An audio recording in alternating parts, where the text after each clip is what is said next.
আপনার আব্বা আম্মা যদি একেবারে সমাজের সবচেয়ে নিকৃষ্ট ব্যক্তিও হয়, সে যদি সবচেয়ে খারাপ মানুষ হয়, সে যদি সবচেয়ে অকেজু মানুষ হয়, এরপরেও আপনার সাথে যখন বার্গেনিং হবে কোনো বিষয়ে বা বিতণ্ড হবে, অবশ্যই কোরআন সুন্নাহ অনুযায়ী আল্লাহ এবং রাসূল থাকবে আপনার আব্বা আম্মার পক্ষে। আবার আপনি কোনো বিষয়ে তর্ক করছেন, কোনো বিষয়ে তাদের আপনার সাথে তাদের কথার কাটাকাটি হচ্ছে কিংবা মতামতের অমিল হচ্ছে, ঠিক তখন আপনাকে বুঝতে হবে যে আল্লাহ কোন দিকে। আপনার সাইডে কিন্তু তখন আল্লাহ আর রাসূল থাকবে না।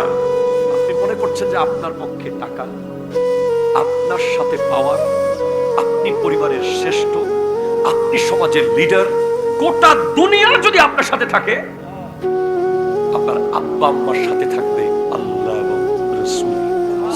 যখন কোনো একটা সাউন্ড বড় করবেন বাপ্পার সামনে, এনি কাইন্ড অফ থিংস, ওনারা ভুল বললে আপনাকে ভুলটাকে জি বলে মানতে হবে। যদি অনেক বড় হতে চান, একটা হচ্ছে বড় আর একটা অনেক বড়। বড় সবাই হয়, অনেক বড় সবাই হতে পারে।